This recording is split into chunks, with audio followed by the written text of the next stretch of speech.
Everyone, আসসালামু আলাইকুম। আশা করি আল্লাহর রহমতে আপনারা ভালো আছেন। শাপলা কিচেনের পক্ষ থেকে স্বাগত জানাই। আজকে আমি চিকেন চাউমিন রান্নার রেসিপি নিয়ে এসেছি। আশা করি আপনারা সম্পূর্ণ ভিডিওটা দেখবেন।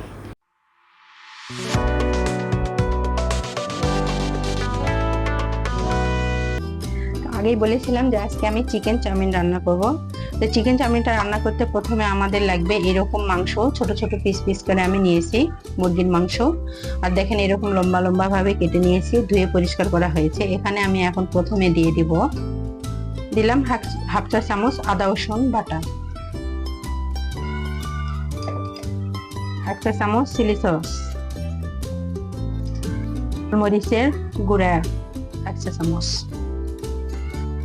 তারপরে এখানে দিয়ে দিব লেবু রস। অনেকে ভিনেগার খাইলে আপনারা ভিনেগারও দিতে পারেন, আমি ভিনেগারের পরিবর্তে লেবু দিয়ে দিলাম। এরকম একটা লেবুর পুরোটা রস এখানে দিয়ে দিব। তারপরে এটা সুন্দর করে হাত দিয়ে মেখে নিব। দেখুন আমার মাংসটা সুন্দরভাবে মাখানো হয়েছে। এটা আমি এখন 10 থেকে 15 মিনিটের জন্য, এই দেখুন এই নুডলসের কোম্পানি চাউমিনটা আমি রান্না করব। আপনারা চাইলে অন্য কোম্পানিটাও রান্না করতে পারেন। এখন আমি চাউমিন নুডলসটা সিদ্ধ করার জন্য কড়াইতে এই পরিমাণ মতো পানি বসিয়ে দিয়েছি। এটা এখানে একটু লবণ দিয়ে দিব, তেল দিয়ে দেব, কে আলে সব পানির বলক কে আসবে। এখন আমি ঢাকনাটা তুলে দেখবো পানিটা কেমন ফুটে উঠেছে। দেখুন পানিটা অনেকটা ফুটে এসেছে। এখানে আমি এখন আমার নুডলসটা যেহেতু বড় বড়, আমি মাঝখানে ভেঙে এটা দিয়ে দেবো।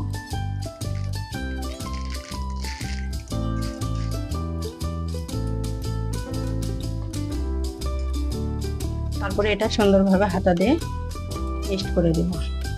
তারপরে একটু রেখে দেবো ঢাকনাটা। এই দেখুন আমার চাউমিনটা সুন্দরভাবে সিদ্ধ হয়েছে। এটা না, এখন আমরা যে চিকেনটা মেখে রেখেছিলাম ওটা ভাজার জন্য কড়াইতে একটু তেল দিয়ে দেব। এখন আমার তেলটা গরম হয়েছে। এই চিকেনটা এখন এই তেলের ভিতর দিয়ে আমি ভেজে নেব।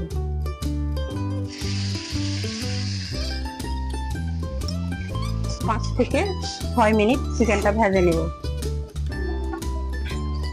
এই দেখুন আমার মাংসটা সুন্দরভাবে ভাজা হয়েছে। এটা আমি এখন তুলে নেব।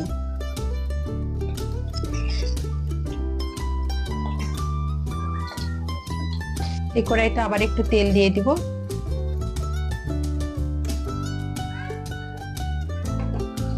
এখন আমি এই চাউমিনটা রান্না করার জন্য এখানে নিয়েছি গাজর কুচি, টমেটো কুচি, পেঁয়াজ কুচি, মরিচ আর রসুন। এগুলা দিয়ে আজকে আমি চাউমিনটা রান্না করবো। এখন এখানে দিয়ে দিলাম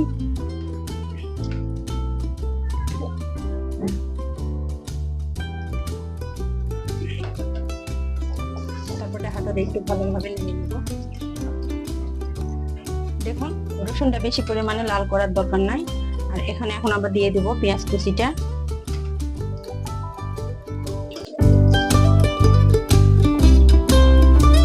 দেখুন আমার পেঁয়াজ আর রসুনটা অনেকটা ভাজা হয়েছে, বেশি লাল লাল করার দরকার নাই। এখন এখানে আমি দিয়ে দিব গাজর কুচিটা, টমেটো কুচি আর সাথে কাঁচা লঙ্কা। এটা রান্না করার সময় অবশ্যই জালটা মিডিয়াম মানে হাইতে রাখতে হবে। আর এভাবে হালকাভাবে এখন নাড়তে হবে। দিয়ে দেবো লবণ হাফ চা চামচ। লবণটা অবশ্যই আপনাদের স্বাদ অনুযায়ী দিবেন।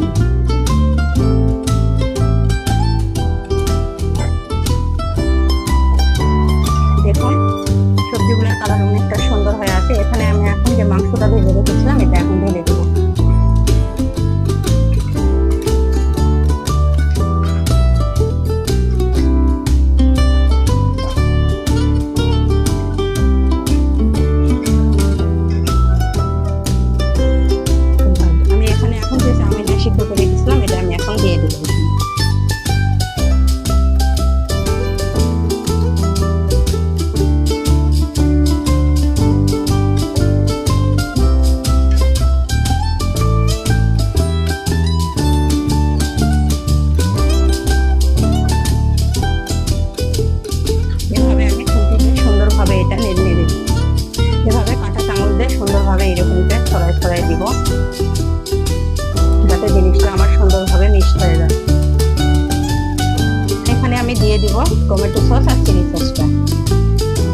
সোয়া সসটা দেওয়ার পর কত সুন্দর একটা কালার এসেছে।